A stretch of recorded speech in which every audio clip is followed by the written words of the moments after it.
back to Behind the Veil. I'm your host, Keith Willard. Welcome. Today, we're going to be talking about preserving your bouquet, and not just bouquets. We're going to be talking about a whole range of preservations, but we're going to be really focused on that bouquet preservation. And our guest today is Annie Fentz Smith. She is the owner of Press Gardens and has been doing this for over 18 years. And how she got into the business is really interesting, but I don't want to spoil that story quite yet. But let me bring on my co-host, Marcy Gutenberg, with an affair to remember by Marcy. Hi, Marcy. Hello. So that I'm, this is fascinating to me because the way I even got introduced to this lovely lady is one of my clients went to her to preserve her bouquet. And so then when I started looking into it, I went, oh God, there's a lot more to this than I anticipated. There is. This is an area I am very green on myself. So this is going to be very exciting for me and for the listeners to hear today, because it's such a unique experience to save your flowers and know how to do it properly. So well, and then the whole shipping process, we're going to get into that, but let's bring her on. Annie, welcome to the show. Hi, thank you for having me. Yay. So okay. So again, I brought it up during our little intro is that the reason I even know about you is because one of my clients used you to preserve her bouquet. Yes. And I was just so fascinated with, well, first of all, the packing instructions, which we'll get to, because that was a whole nother world. It was like, you did a really good job. Thank you. But then when I started looking through the products and the things that that it does, I was really fascinated with what I thought it was and what it really is. But before we get into that, let me ask you about you and your business. Tell us a little bit about Pressed Gardens. How did this come about? It actually came about through a time in my life where I just really hit the wall. And but if I back up a little bit before that, 1991, I'm sitting in a Borders bookstore in Indianapolis and happen upon this book called Glorious Pressed Flower Projects by Cellestine Hanneman. And it literally lit me up. Nothing has ever affected me like that book. And I didn't have the money, but I bought it anyway. And I brought it home and I read it and I read it and I read it and I read it and I marked it up and I made notes. And I just became passionate about it, because I've always been passionate about flowers. Right. But the idea of preserving wedding bouquets was so exciting to me. Well, at the time, I was married to an artist who wasn't the most encouraging person in the world. And so I hid this in my heart. I didn't tell him because he had discouraged me so many other times. I wasn't going to let him ruin this, right? Right. I didn't know when I was going to get to do it, but one of these days, maybe. Well, anyway, the marriage hit the wall. I left, and now I'm sitting there, 48 years old. My kids are in college. What am I going to do? Right. I have to eat, right? Someone's got to pay for the Reese cups. And so, I knew I loved you. Do I go to college? Do I go get a job? What am I going to do? And I remembered that book, and I pulled it out, and I went looking for the author, and I found her online, and we became good friends. And she pointed me to a place in New Hampshire that had classes, very expensive, but whatever. So I took this class, and what happened was this teacher normally her students do about 4 projects in the 2 or 3 day class. I did 11. I'm just like, boom, boom, boom. Oh, let's do another one. Well, here's what really was the turning point in my life was her assistant looked at my art and looked at me and said, how do you already know how to do this? This is already in you. You already know. You are already an artist. Sometimes we just need somebody to call it out. Yes. Just to recognize, because before this, I had been a homemaker, a mommy, and now all of a sudden I'm being called an artist. Really? And so I took all my art and I took it home, terrified. Absolutely terrified. How do you start a business? What is your product? What is your price? How do you get a business card? Right. What do you do now? So what was really fun is that the right person at the right time just showed up. Annie, this is how you do this. Annie, I'm going to build you a website. Annie, this is your product. I had a friend say, I was trying to figure out my prices. I wanted to give everybody a deal. He was like, Annie, Walmart's been done. Yes. Thank you. Thank you. He said, you decide whether you're going to be McDonald's or you're going to be Ruth's Chris Steakhouse, and then be the best. What doesn't matter which one you pick, Yeah. So I decided to go for the Ruth Chris. Can't even see that well. And here I am 18 years later. It's amazing. You know? And you have a fan club because Jill Heaton is like, hi, Annie is the best. I love it. Jill. I love it. I was like, oh my God, she's got a fan club reaching out. That's amazing. But again, I mean, there's so many different options here to talk about because, you know, the fact that you found yourself at 48 and you found your passion again, that it fired it up is one thing, but then the flower bouquet and the business side of it and starting a business is a whole nother thing. And then there's actually what you do, which is the flower preservation. So I want to focus on the flower preservation first because let me just put it in my brain. When I first thought about having my bouquet, not my bouquet, but my bride's bouquet preserved, I really thought freeze dried. I thought, you know, they're hanging it upside down in a closet somewhere with some time because that's what I remember when I was younger. Right. So we used to do. Right. You hung it upside down, but now it's a whole different world now. I mean, it just is a totally different world. So explain what, and I'll say what you said in your note later, but explain what you do. You know, what is the preservation process and why press flowers, you know? Okay. I press them. I take wedding bouquets, funeral flowers, special occasion flowers, and I turn them into extravagant art. That's the short answer. Nice. The long answer, which you're welcome to interrupt me. No, please. The bouquets are shipped in or brought to the front door. I take them apart. I press them. Now there are, I have about 5 different kinds of presses that I use depending on the kind of flower. Some flowers take more than one. Right. Just to give you a little idea, like a sunflower, the petals behave one way and that big woody center behaves a different way. So those go in completely different presses. Wow. The center, I'm going to put big concrete blocks on it and I'm going to babysit it every day. The petals, I'm going to, love on them and talk nice to them and everything. So anyway, there's like 5 different kinds of presses, press everything, babysit everything for a couple of weeks. Then I harvest and put everything in, moisture resistant, UV resistant storage. Right. While I work with the client, while I'm working with the customer to decide what they want it to look like. Do they want to include a photo or an invitation or whatever? And so then fast forward, I do the art. Right. And this is actually not a very sexy part of it, but it's a very important part. Right. What I do that not many people do is vacuum seal it. And the reason I do that is because there are molds, there are mildews, there are little bugs that you can't see, there are eggs, moisture, all those things are enemies. Well, when you vacuum seal it, that kills it. And it puts up a barrier to prevent it in the future. Because nothing is sadder than a piece of beautiful bridal art that has now been eaten by bugs. And so, that's depressing. Right. So depressing. It's like you did all this work and then it's like sitting there and it's like, oh, wait, does it look like there's less of it? Do I hear chewing? Or dry. So anyway, then after I vacuum seal it, then I professionally frame it. And then on the back of it, I'll put a sticker where they can put their name and the date. Kind of like old fashioned art used to have on the back of it. It would have a date and everything. So, and it has my contact information if they forget my name. Well, okay. So my favorite part of your whole initial process, because there is a packing, there's a very specific way to pack it and when to pack it. And I love the little note that said, if I don't find your flowers not favorable, but in good condition, you'll get some really beautiful potpourri back. That's right. I thought that's fabulous. Well, that's great. I love it. Like I have directions that work.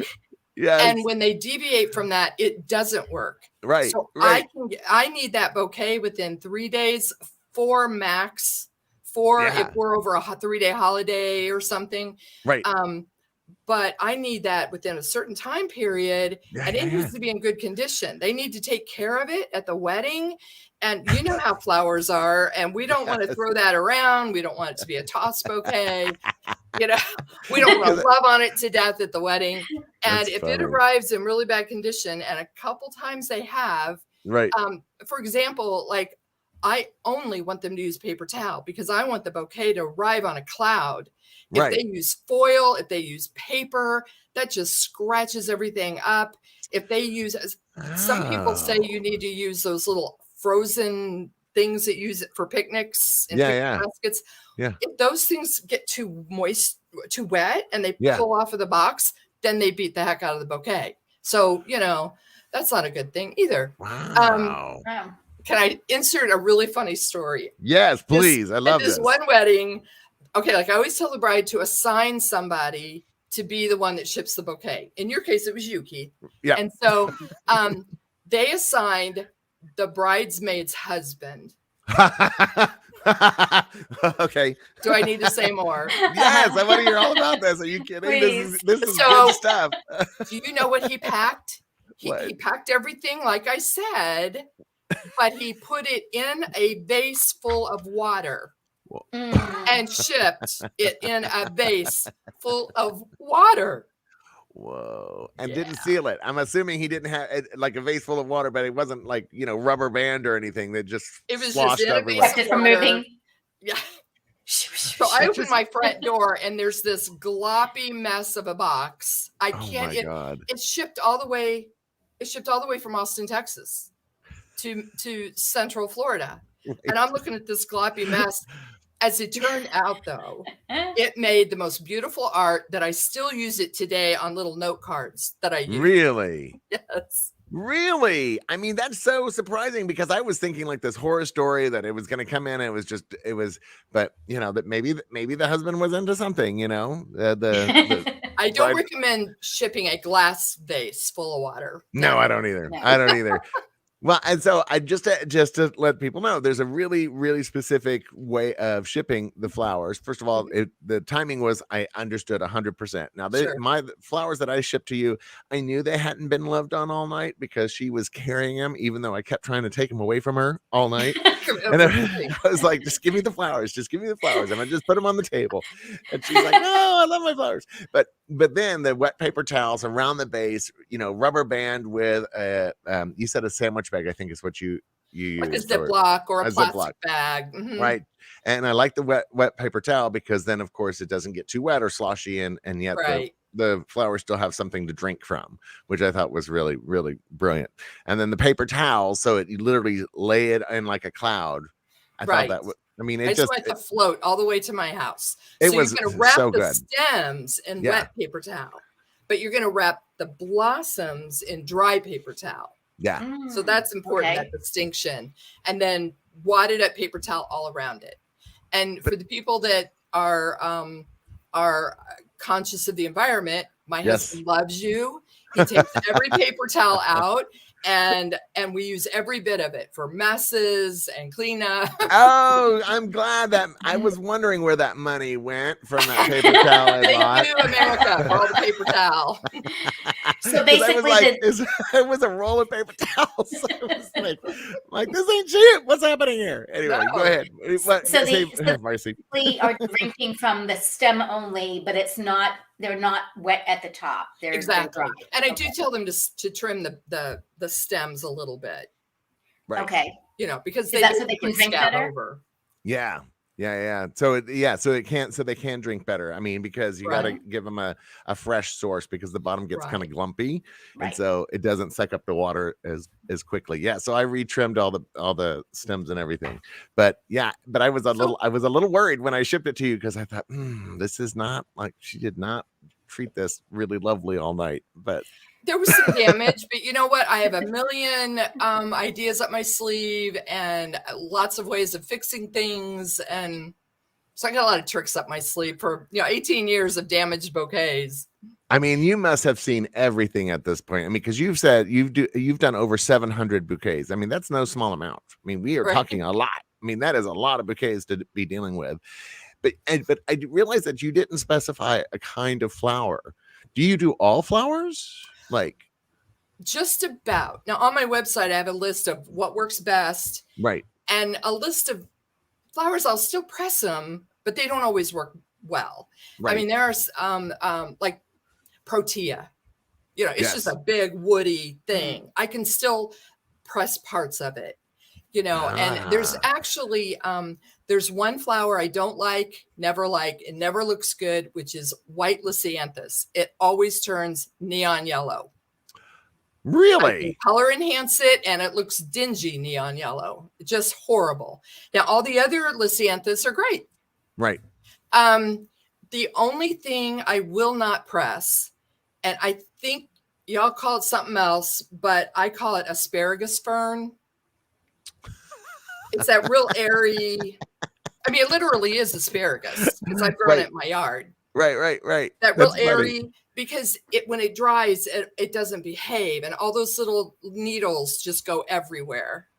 Oh my goodness. Well, is there a best flower to preserve? Is there something that you really love to preserve?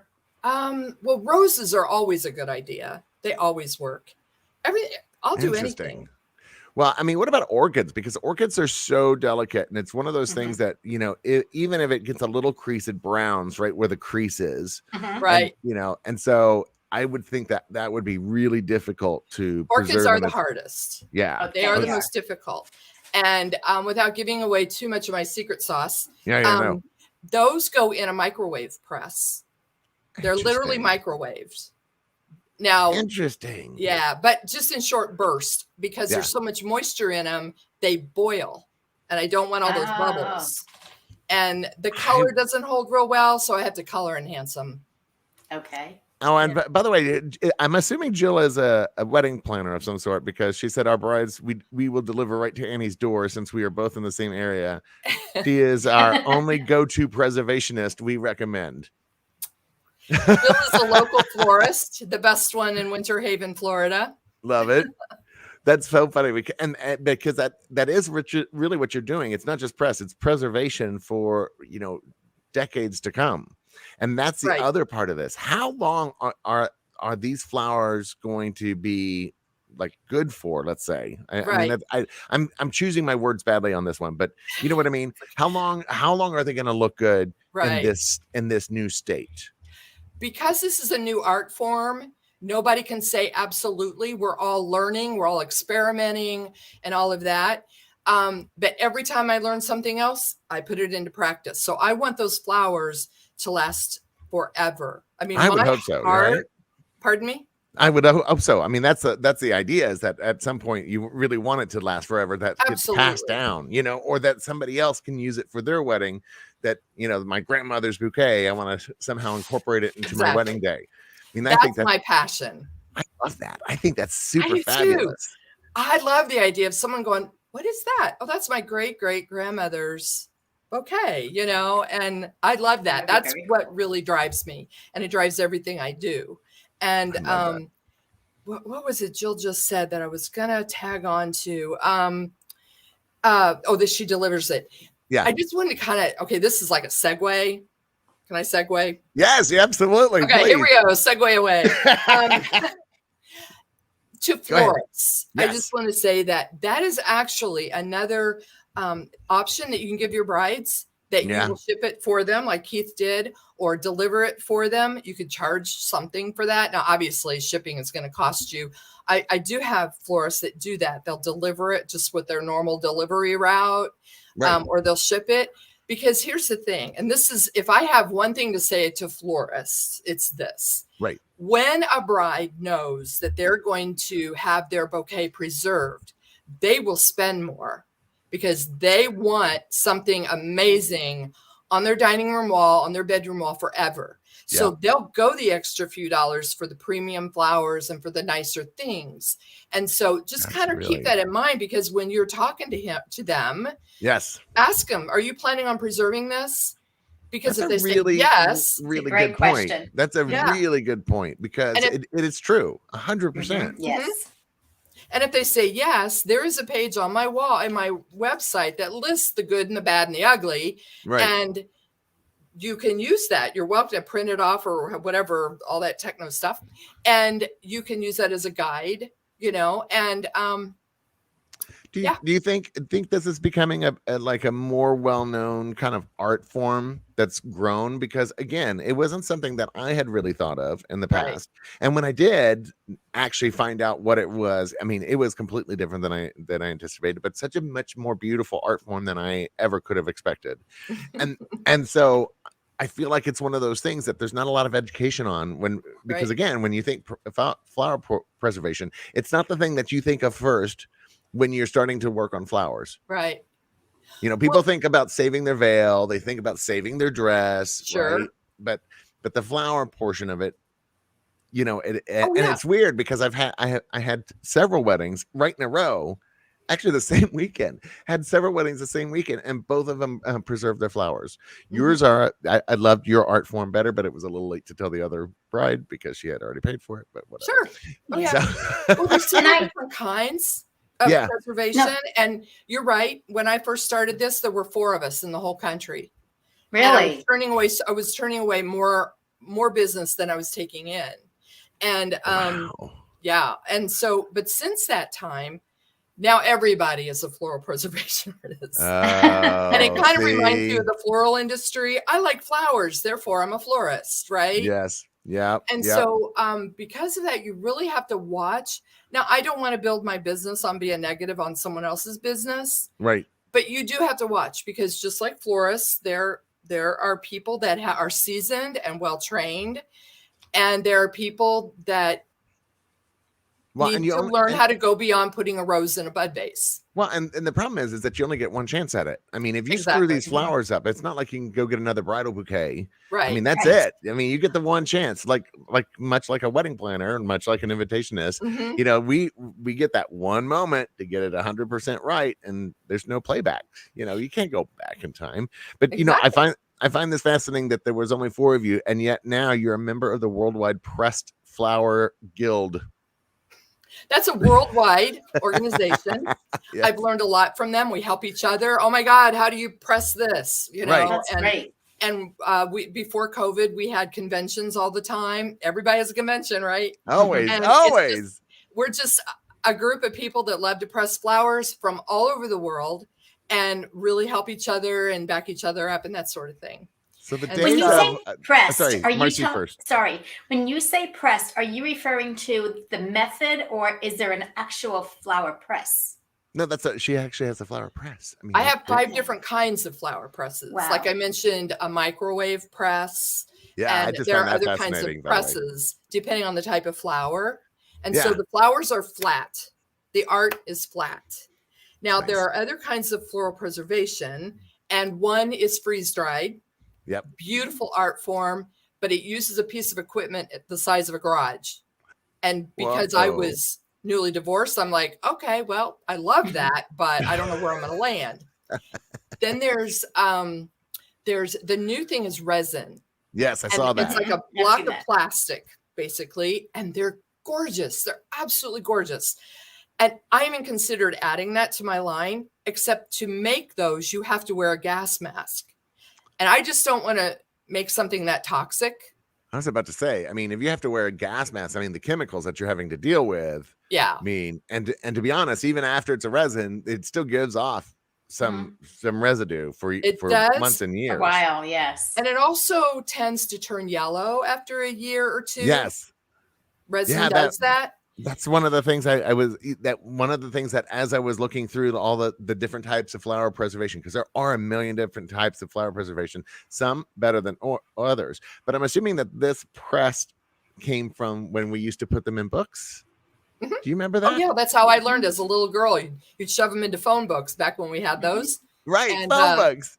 Yeah, or grandma's press, with the little screw down things, Yes. And what we learned was that actually bruises them because it squishes them too hard. And so, now I use more like a foam press that uses foam, like you would. I got mine at like a mattress factory, super thin foam, And so there's lots of methods and.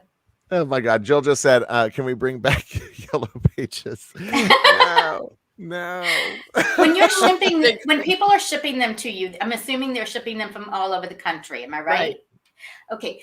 So, is there any issue with shipping them on an airplane or anything Mm, like in the heat because that could adjust the temperature within the Mhm. box? that's I it. Yeah, always good fear question. that, and I've never had a problem. Really? Because, Never. sometimes it's 30 below zero, Mhm. and it's, in some parts of the country, and I'm in Florida. And I do ask that they arrive in the morning because here in Florida, I don't want it to cook like broccoli in the back of the UPS truck all day, Right. but so far I've not had any problem. I think that the world of shipping has come such a long way that being Hmm. able to get it to you overnight has now gotten better and easier and more efficient than Yeah. before. Because sometimes Mhm. they'd say overnight and it would really be 48 3 days. hours or 46 hours. And it's like, Sure. well, that's not really under overnight, but okay, Right. So I mean, have you ever had flowers get lost and then they show up at your door like weeks later? Yeah. Only once, and it was a day late.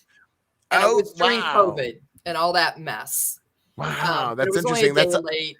That's only happened once and it was only a day late after all Yeah. this time. Out of all this time. See, this is one of those preconceived ideas that I would have thought, oh no. I mean, you hear about, these letters that come back 300 years Sure. later, or actually 100 years later, and they're like, oh my God, where was this letter this whole time? But okay, so I want to talk about your business when you first started it, because you said 18 years ago, you were like, I'm gonna reach out. I have this book, I have this passion, I have this idea, and then you went forward. I mean, how scary was that? Do It's you terrifying. I right? spent many days curled up in the fetal position crying because I didn't know what to do.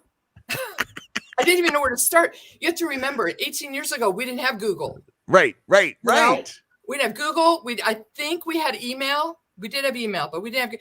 So Mhm. I had 11 pieces of art framed that I would carry to, back then, all business was local. Right. And so there wasn't the internet, there wasn't Facebook, you couldn't, PayPal somebody. And so I would carry this art to all the local florists in my hometown. And one of those Wow. florists, talk about somebody in front of you at the right time, she called the local newspaper, and the local newspaper did an article on me. This is just a couple of weeks into starting, Wow. and that kicked me off. Really? Mm-hmm. Oh my God. So you got some free advertising right at the beginning Right because at the you were beginning. because you did what all businesses should do is, you meet people, you go out and shake hands. I mean, that's no different now. I Hit the find that street. you hit the street. You really have to. If you're Mm-hmm. in business for yourself, you have no ego at that point. No, you're going, hi, I'm sorry to bother you. And they think you're going to sell them something. Like, no, I'm Mhm. not going to sell you anything. I just want to show you my pretty pictures. Right. I You want to show know? you what I can do. And then in case somebody comes up to you and then says randomly, do you know anybody that can preserve my flowers? They think of you.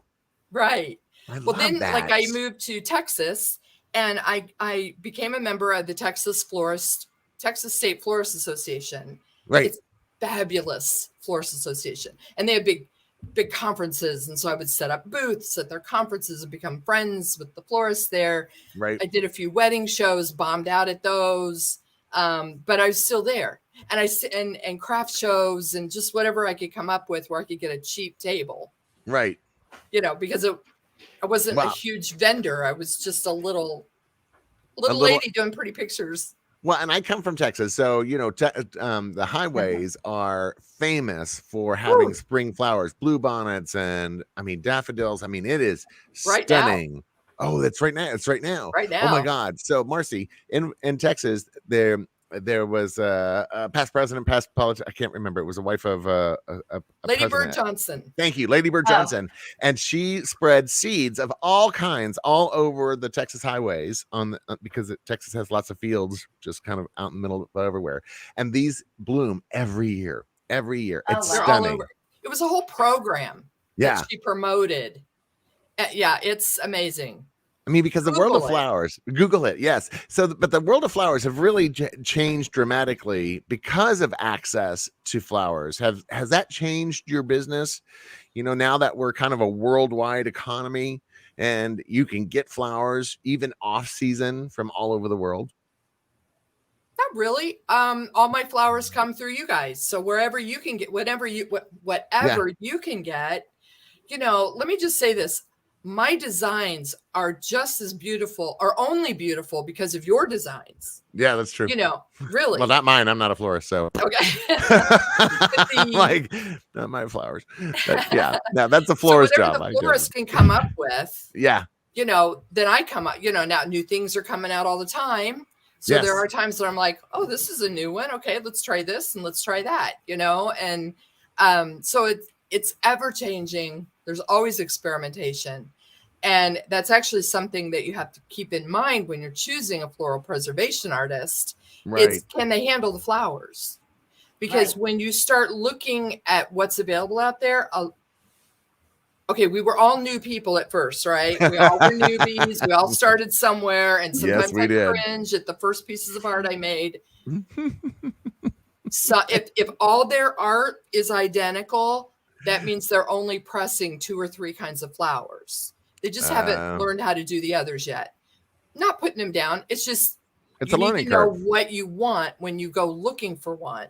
And if you like, another thing is that one thing that I try to do, I feel like the bridal bouquet is the summation of the whole wedding. You've sat there with them and you've talked about colors and textures and different kinds of flowers and the vibe and the theme. All of that comes together in the bridal bouquet. Yes. And so not only am I preserving a rose, I'm preserving the fact that that rose is sitting in a boho bouquet or an autumn bouquet or whatever. And so, and that their dresses had this in them and the background of this. And sometimes they'll, what's the new thing where they have the big arbor? Yes. In fact, an archway is like an arbor over her photos. Oh, yes. You know, so there's different things I can do to pick up the vibe because not only am I preserving a rose, I'm preserving the whole wedding. The moment. I'm trying to. Well, and you do a damn good job. I mean, that's the other thing is that it is artistry. I mean, there is a lot of personal like experience that goes into that because you have to first of all know how to do it, but then there's that artist in you that says, okay, I'm going to figure out how to capture this couple's, well, you said it, vibe. Exactly. And that can't be easy. I mean, I know it on my side when I'm first talking to a couple, talking to a client. And Marcy, same thing for you. Yes. Mean, we're trying to figure out how to pull this out of them because a lot of times they don't have the words. They don't really understand like what they're supposed to be asked or how they're supposed to get it across to you. Right. And their vision doesn't communicate well. Yes. Well, sometimes they'll send me their, what do they call it? A memory board, something board. Yes. Dream board or something. Yes. And I always ask for photos from the wedding, you know, and I try to talk to them about, you know, what's the thing you loved the most? And, you know, I just try to pick, and a lot of times you can pick up on the vibe from the bouquet itself. What kind of ribbon, you know, what kind of flowers were chosen? Is it lush and romantic? Is it a wildflower bouquet? You know, all those kinds of things, because it's important for the art to mirror that. To me, I just find that fascinating because there's just a whole other world I never even knew existed. Sorry, Marcy, go ahead. Totally. So I wanted to find out, like, I do invitations and I've had clients that have done preserved flowers with an invitation. Aside from invitations, what other components would you put in there? Or what has been the most unusual thing you've been asked to put in there? I should ask. You know, if it's flat, I'll put it in there. I've put in little charms, little bows. Gosh, anything. I mean, but how flat does it have to be? Because I feel like the charm has a little bit of width to it. That's if you could picture, you know, the little plate that's on like an award, the little boy would win for baseball. I can put that or maybe a little thicker. Okay. And I also have that available. Sometimes they want a plate in there with their name and date. What else have I put in there? Well, because then are we talking about framing after this? Because then you have flowers that are pressed, and then now you got to think about framing for it. I mean, that can get pretty extravagant if you really want to go for some crazy framing. So did you have to learn how to become a framer, or was that something that really? Yeah, I had to learn how to become a framer. Now I offer packages with the frames included. Right. And but if they have something else in mind, they're absolutely can provide their own frame, and I give them a little guidance on that because I need some room in it. I can't just use a photo frame like you'd get at Kohl's. I need a frame that's got some, they call it rabbit depth in the back of it. Because I was thinking IKEA. I was like, oh, I'll just go to IKEA and pick up an old. It might work if it has room in the back. Almost like an enclosed, like shadow box kind of feel, a thinner shadow box. I don't do shadow boxes. Those are real thick. Those have a lot of room. Yeah. But as long as, when I say in the back, like in the very back of the frame, let me show you. Yes. Okay, this is one, you're talking about invitations. This one has an invitation in it. Can you see it with my name in the way? I'm going to enlarge your screen. Oh, wow. Oh. Gorgeous. Now, that's just a little whoop-de-doo in the at the bottom, but I can also do like the boutonniere if it doesn't get too loved on. Right. So in the back of it, it has to have depth. Right. There's the sticker that I put on it. And then I also give them a couple of bump-ons, which are little rubber things for the back so that it hangs professionally on the wall. Nice. Man, Very nice.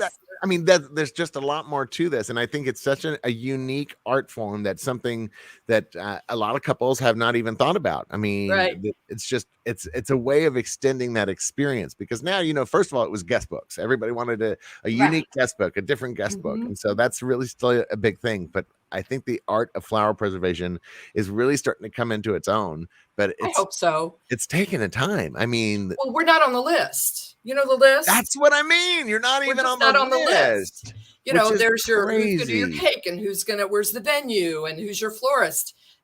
Floral preservation is not on the list.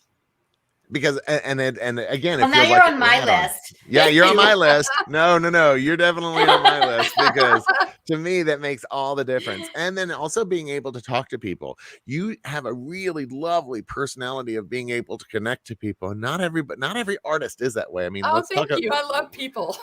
Well, let's talk about your ex. He didn't have a life. Okay, there's a few people. So are you in Texas now, or are you in I'm in Orlando? Florida. Oh, you're in Florida. She's in Winter Haven. Yeah. Okay, that's fine. So if you're in Florida, this is a great place to send your flowers. Anywhere. I mean, I've taken them in from Alaska, from Hawaii. Really? Yeah. Where's the most longest distance that you've received flowers Probably from? Hawaii or Alaska. I'm not sure which one is further. Probably now Alaska, those you cannot ship overnight. That has to be shipped over 2 nights. Right. Okay. So I just have to make sure that they understand my directions. Well, what I wish is that they had overnight on Sunday, because most weddings, most of my weddings are Saturday night. So if I was able to just pack it up on Sunday, I would have done that. Right. They don't though. You have to do it on Monday. It drives me crazy. I'm like, I wish there was a way to get maybe this is something you could look into, like a pre-addressed stamp box that they could then, have be picked up, because I think FedEx still does Sunday drop off. I can't remember anyway. Well, but with FedEx and with UPS, you can drop them off on Sunday, but their trucks don't run on Sunday. So they still pick it up on Monday. Yeah. So you might as well enjoy it on your kitchen counter for a day. So, and then I know that we talked about loving on the flowers. What goes into doing a really good job outside of the packing? What should couples think about when getting their flowers prepared to be shipped? Because a lot of people will throw them into the refrigerator, and that's you're like, no, don't do that, because that I know florists use refrigeration, but that's different than a kitchen refrigerator. We've is. All had lettuce that freezes, and you didn't expect that to happen. Yes. And the same could happen to a bridal bouquet.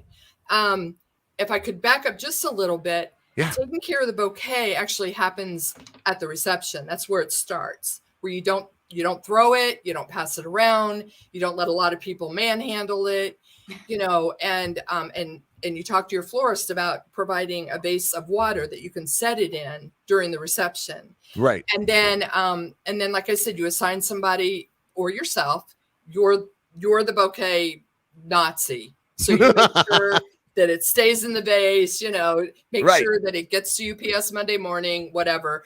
And, but then also, I've had a couple of situations where the bride has showed up or the mom has showed up at my doorstep on Monday morning and go, at your doorstep. Well, I tried to help you. I put it in the freezer. And That doesn't happen up north because they know what happens in the winter to the flowers. But the people in Texas didn't know that. No, People because in they Florida don't know that. Yeah, no. Do But not put your flowers in the freezer. Yeah, because that'll kill it. I mean, it turns it into a gloppy, mushy mess. Yes. And it doesn't even make good potpourri. And so, or I've had people show up with it upside down dried and said, I went ahead and started it for you. Oh my goodness. Like, no, I need it nice and fresh and perfect. Which is why your instructions are so specific.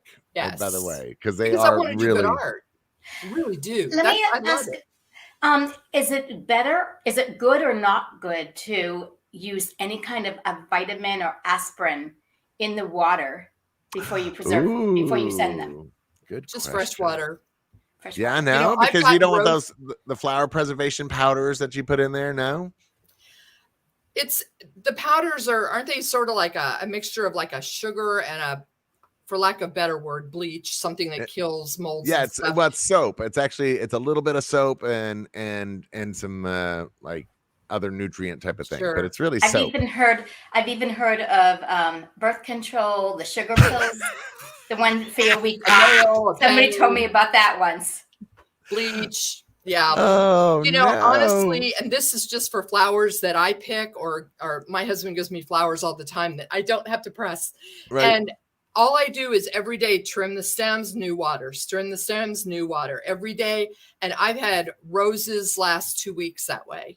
Yeah. And also when I get those flowers in, when they've been shipped in, you're probably familiar with is it Dip It? Is that what it's called? It's a product that you dip the flower in and it opens up the pores No, I don't know this, but okay. Yeah. So you're saying don't use it. I use it. Now, a normal everyday bride isn't going to have that around. But I'm just saying that when I get the flowers, I plump it up using that stuff. It's like Roto-Rooter for the stems. And a lot of florists will know what I'm talking about. You just dip the stem in it and then put it in water. And so I do that. Okay. But I love this. I mean, and another thing. Yes. Don't spray it with anything. Don't spray it with. People think if you spray it with hairspray, that's going to help me. It doesn't help me. Okay. In other words, don't touch the damn flowers. Just leave it alone. You're like, just don't touch the damn flowers. Trim them, put some wet paper towels, and leave them the hell alone. Just enjoy it on the table, wrap it properly for shipping, and we'll see you on the other side. That's so funny. And then how long does it typically take? So, to just go full circle here. How long does it typically take? Full circle from the minute they walk in the door with the flowers to the minute I'm shipping it back to them or they're picking it up, minimum of 40 hours of labor. Yeah. So that's not all at one time, obviously. I'm doing a minimum of 40 hours labor on all that stuff. That's why I only take in 2 bouquets a week. Right. Because if you do the math, you can't, it gets rough. It's very time consuming. So, but I think you're also asking how long are they going to wait for their art? Well, by the time we get the order, it gets paid, or the supplies, blah, blah, blah, get them on the art schedule, the whole bit, it's about 5 to 6 months. And well, that makes sense. Yeah. I mean, I schedule it so that I always have art to do. Right. So I'm not waiting to do the next piece of art. And so that's another reason why I schedule it that way so that I'm not sitting around with nothing to do. Well, because if you wanted to last forever, I mean, I would just assume that you would want the process to take some time just to make sure that the preservation is done beautifully long term, so that way you get to, so it's not going to be eaten by bugs. Right. It's not going to, it's not going to lose its colors and stuff. And you mentioned something about color enhancement in passing. Do you color enhance some of the flowers? I do.